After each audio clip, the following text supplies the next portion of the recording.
मैं अपने साथियों को, इन नौजवानों को बहादुर मानता हूँ, बागी मानता हूँ, लड़वैया मानता हूँ, क्योंकि मुख्तलिफ तरीकों के प्रेशर और साजिशों के बावजूद अल्हम्दुलिल्लाह आज नांदेड़ के नौजवान हक के साथ खड़े हुए हैं। मैं अल्लाह का शुक्रगुजार हूँ कि तूने मुझे जिंदा लोगों के बीच में खड़ा किया है, मुर्दों के बीच में नहीं।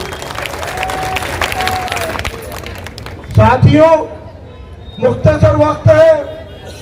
राहुल नगर वाघाला की सभा की वजह से गंगा चाल की सभा रद्द करने के बावजूद अभी हमारे पास सिर्फ 25 मिनट बचे हैं और हमको मेरे अलावा बंते जी को और ताई अंजलि ताई को भी सुनना है। अंजलि ताई की रहनुमाई भी बहुत जरूरी है, इसलिए मैं बहुत ज्यादा वक्त नहीं लेता हूं। लेकिन आपको एक बात कहना चाहता हूं, फारूक अहमद को इलेक्शन लड़ने की जरूरत क्या है? फारूक अहमद चुनाव क्यों लड़ रहा है, इसका आपको वजह समझना जरूरी है। ये नांदेड़ की सरजमीन अम्बेडकरवादी विचारों की और माइनॉरिटी मुसलमानों की सियासत की जमीन रही है। आपको ताज्जुब होगा कि आज 50 साल के नौजवान को, आदमी को भी पूछ लो कि नांदेड़ से कभी तुमने मुसलमानों का एमएलए देखा है, तो वो कहते हैं नहीं, मुसलमान आमदार नहीं बन सकता। आज 40 साल के, 35 साल के, 25 साल के नौजवानों को पूछो कि तुम्हारे नगर सेवक होते हैं, तुम्हारे स्टैंडिंग कमेटी का चेयरमैन होता है, तुम्हारा उप महापौर रहता है, तुम्हारा महापौर रहता है, तुम्हारा आमदार नहीं रहता, तो नौजवानों को लगता है कि मुसलमानों का आमदार नहीं होता। नांदेड़ की तारीख है, आजाद भारत के नांदेड़ में पहला लोकसभा का खासदार इस नांदेड़ में कोई बना था तो एक बौद्ध भाई हरिहर राज सोनू ने इस नांदेड़ का पहला खासदार बना हुआ है। इस नांदेड़ में लगातार 4 चुनाव में, खासदार की के 4 चुनाव में 2 नंबर का उम्मीदवार लोकसभा में रिपब्लिकन पार्टी का अम्बेडकरवादी विचारों का रहता था।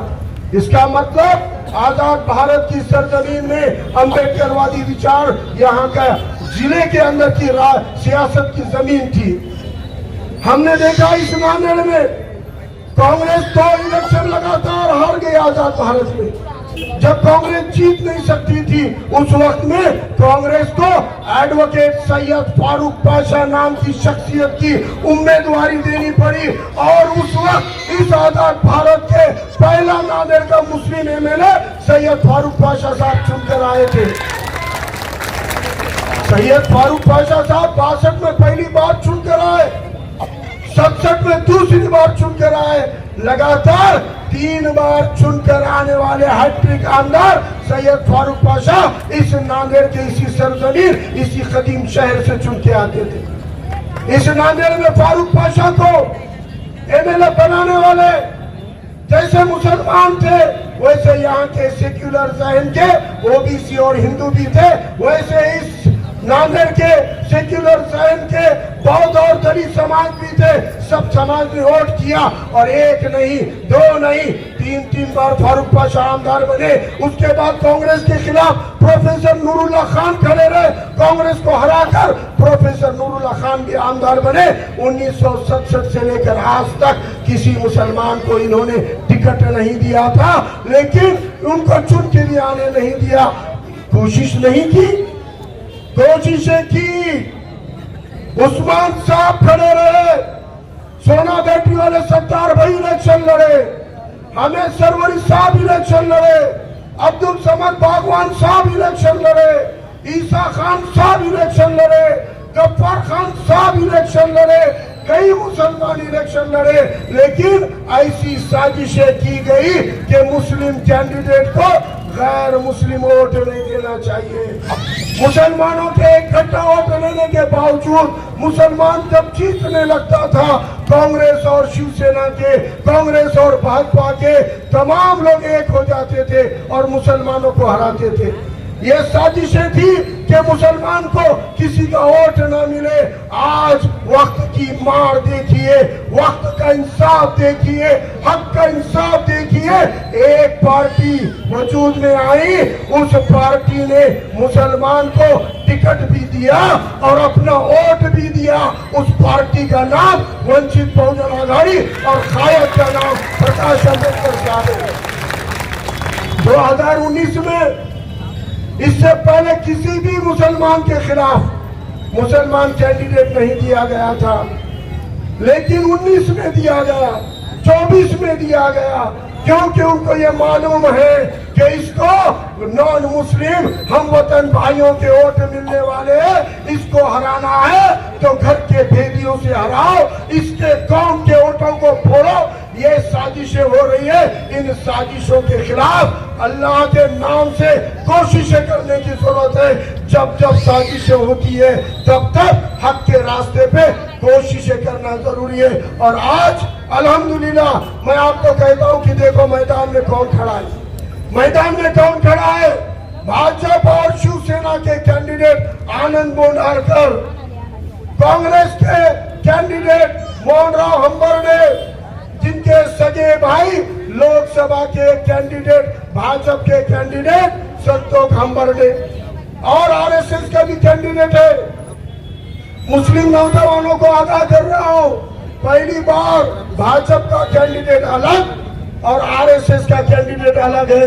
भाजपा का कैंडिडेट आनंद है तो आरएसएस का कैंडिडेट दिलीप कंदकुर्ते अपक्ष खड़ा रहा हुआ है, उसको आरएसएस का सपोर्ट और ताईद हासिल है, वो आरएसएस का कैंडिडेट है। और वो आप लोगों के वोट पिछले इलेक्शन में ये कहकर लूट कर गया था कि अपक्ष उम्मीदवार है, पहली निशानी चाबी थी, अब सेगड़ी से खड़ा हुआ है। आपके वोटों को बांटने की साजिशों को रोकना पड़ेगा। अगर हमको ऐवान असेंबली में नुमाइंदगी भेजनी है तो हमको साजिश को रोकने की जरूरत है। मुझसे पहले मुकर्ररीन ने बहुत अच्छे अंदाज में कहा, आज नांदेड़ में अफसोस है मुस्लिम की नुमाइंदगी नहीं है, लेकिन इस बात का ज्यादा अफसोस है कि तुम मुसलमानों को नुमाइंदगी नहीं देते हो, लेकिन मुसलमानों की नुमाइंदगी भी नहीं करते हो। जब भी दहशतगर्दी के नाम पर नांदेड़ में 29 मुस्लिम नौजवानों को दहशतगर्द बोल के जेल में डाल दिया गया, तब कोई आमदार खासदार तुम्हारे हक में खड़ा नहीं हुआ। तब people's campaign against politics of terror का प्रोग्राम लेने के लिए हम आगे बढ़कर यहाँ पे दहशतगर्दी के खिलाफ मुहिम शुरू किए। उस प्रोग्राम का नतीजा है 2013 में प्रोग्राम लिया, उस तारीख से आज तक एक भी मुसलमान को दहशतगर्दी के नाम पर जेल में डालने की हिम्मत ये एटीएस, सेना और पुलिस की नहीं हुई है। ये होती है बेदार एहतजाज।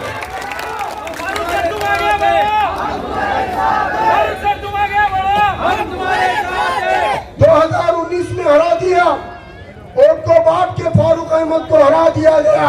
अफसोस मुझे हारने का नहीं है, लेकिन विधानसभा 19 के चुनाव खत्म होते न खत्म होते जालिम सरकार ने एनआरसी और सीए चालू कर दिया। अफसोस ये था कि मैं अगर एमएलए होता तो इस सदन को हिला के कहता कि बिहार में बीजेपी की सरकार होते हुए सीए के खिलाफ ठराव मंजूर कर सकती है, तो कांग्रेस एनसीपी की उद्धव ठाकरे की सरकार रहते हुए महाराष्ट्र सदन सीए के खिलाफ ठराव क्यों नहीं लेता।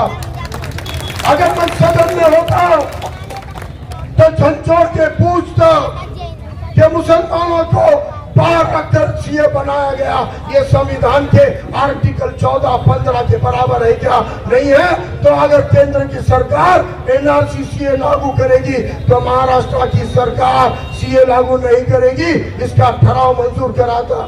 उसके फौरन बाद कोविड आ गया, कोरोना आ गया। अगर एमएलए होता तो दवाखानों के अंदर बेड बढ़वाने के लिए, ऑक्सीजन के लिए, दवा इंजेक्शनों के लिए असेंबली में और सीएम से लड़ता, लेकिन अफसोस उस वक्त भी हमको लड़ाई रास्तों पे लड़नी पड़ी। मैं अगर उस वक्त एमएलए होता तो हमारे छोटे छोटे कारोबार, चाय के टपरी के तारी के होटल बंद कर दिए गए, पुलिस के डंडे मारे गए। उस वक्त असेंबली में होता तो ये छोटे छोटे कारोबारों को खुलवाने की आवाज उठाता। अफसोस उस वक्त असेंबली में नहीं था, लेकिन रास्तों पे उतरकर जेल में जाकर भी ये दुकानें खुलवाने का एहतजाज रास्तों पे करना पड़ा। असेंबली में होता तो जब राज ठाकरे मस्जिद के भोगों की आड़ में महाराष्ट्र में दंगे फैलाना चाह रहा था, उस वक्त मेरे पार्टी के कायद सुजात अम्बेडकर ने कहा था मस्जिदों के आगे हनुमान चालीसा पढ़वाना है, दंगे कराने हैं तो राज ठाकरे अपने बेटे को भेज, अब बहुजन का बच्चा मुसलमानों के खिलाफ दंगा नहीं करेगा। ये कहने का दमखम सुजात अम्बेडकर ने दिखाया और उस वक्त पार्टी की तरफ से प्रदेश अध्यक्ष रेखा ताई ने मंत्रिमंडल सर्वपक्षीय बैठक में कहा कि राज ठाकरे महाराष्ट्र में दंगे कराना चाहते हैं, राज ठाकरे के खिलाफ यूएपीए के तहत मामला दर्ज करके राज ठाकरे को आतंकवादी बोल के जेल में डालो। ये डिमांड की अगर असेंबली में होता तो असेंबली में राज ठाकरे के खिलाफ यूएपीए की मांग कर पाता। जब औरंगजेब रहमतुल्लाह के नाम पर, हजरत टीपू सुल्तान के नाम पर महाराष्ट्र में दंगे हो रहे थे, औरंगाबाद में दंगा हुआ, कोल्हापुर में दंगा हुआ, अमरावती जिले में, सोलापुर में और सभी जिलों में स्टेटस पे गुने दाखिल हो रहे थे, लॉकअप में बच्चों को डाला जा रहा था। असेंबली में होता तो मैं पूछता फडणवीस को कि फडणवीस गृह मंत्री होने के नाते बता कि आज अगर टीपू सुल्तान का स्टेटस रखने पे गुना दाखिल करता है तो डॉक्टर बाबा साहब अम्बेडकर ने भारत के संविधान में हजरत टीपू सुल्तान की तस्वीर लगाई है, क्या उखाड़ सकता है? मैं असेंबली में नहीं था लेकिन रास्ते की लड़ाई अली जनाब प्रकाश अम्बेडकर साहब की क़यादत में हमने लड़ी और औरंगजेब रहमतुल्लाह के मजार पर प्रकाश अम्बेडकर साहब खुद गए और जाकर कहा कि हाँ मैं औरंगजेब के रहमतुल्लाह के मजार पे आया हूँ। औरंगजेब रहमतुल्लाह 54 साल इस भारत के सुल्तान रहे हैं और मैं यहाँ आया हूँ, मैंने फोटो उतारी है, क्या बिगाड़ सकते बिगाड़ो, ये बोलने का दम कर नबी करीम सल्लल्लाहु अलैहि वसल्लम की अगर वहां पे कहीं शान में गुस्ताखी होती है, बेहुरमती होती है तो एक साजिश है, कल को उठ कर 1000 चमचे आ रहे हैं, कोई भी उठ के कर रहा है, यहाँ हो रही है वहां हो रही है, बंदोबस्त क्या है? हम प्रकाश अम्बेडकर साहब को बोले कि साहब ये बेहुरमती करने वाला सामने के दरवाजे से अटक करके लाते, पीछे के दरवाजे से छोड़ देते। तब प्रकाश अम्बेडकर साहब ने कहा एक कड़क कानून बनाने की जरूरत है जिसके तहत अगर कोई नबी की शान में गुस्ताखी करता है तो उस पर एट्रोसिटी से भी ज्यादा कड़क कानून लगाकर महीनों जेल में डालने का पैगंबर बिल अगर किसी ने बनाया, अली जनाब प्रकाश अम्बेडकर साहब ने बनाया, न सिर्फ बनाया, उसको विधान परिषद में टीचर कॉन्स्टिट्यूंसी के कपिल पाटिल नाम के आमदार के जरिए टेबल भी किया। आज भी पैगंबर बिल आईवान के अंदर जिंदा है। मेरे ताई को मालूम है, मकान पे बैठकर हमने ताई के सामने ही प्रकाश अम्बेडकर साहब को पैगंबर बिल बनाने की गुजारिश की थी। इसलिए आज ये सारी चीजों के लिए आईवान असेंबली के अंदर आवाज उठानी है। मुसलमानों के एमएलए होते तो हैं लेकिन वो अपनी पार्टियों के गुलाम होते हैं, वो अपनी पार्टी के आका के कहे बिगर असेंबली में आवाज नहीं उठाते। मैं आपसे इल्तिजा करता हूँ, एक मौका दीजिए, एक मौका दीजिए। 25 साल जिंदगी, पूरी समाजी जिंदगी खुली किताब की तरह है। अल्हम्दुलिल्लाह फारूक अहमद सिवाय अल्लाह के किसी के पाप को नहीं डरता। ये मैं दावे के साथ कहता हूँ कि असेंबली में आपके लिए लड़ने के लिए मौका चाहता हूँ।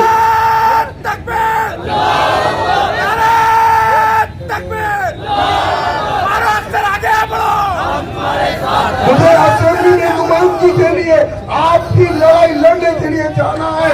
मेरी काबिलियत क्या है, मेरा किरदार क्या है, मुझे साबित करने की जरूरत है। अल्हम्दुलिल्लाह मेरी नानेर की आवाम मुझसे वाबस्ता है, बेहतर तरीके से जानती है। मैं आपसे इल्तिजा करता हूँ, एक जल्दी अपने वोटों का डिवीजन रोकिए, वोट बटने मत दीजिए। मैं यकीनन दावे के साथ कहता हूँ इंशाल्लाह 30,000 वोट अम्बेडकरवादी विचार के, ओबीसी के और दिगर समाज के हम दावे से ले रहे हैं। आपके वोटों में डिवीजन को रोककर इंशाल्लाह 47 साल की तारीख को तब्दील करने का मौका इस इलेक्शन में लेंगे। आप तमाम लोगों ने इतनी कसीर तादाद में शिरकत की, आपकी मोहब्बतों को सलाम करता हूँ, अपनी जगह लेता हूँ। अल्लाह हाफिज, जय भीम, खुदा हाफिज।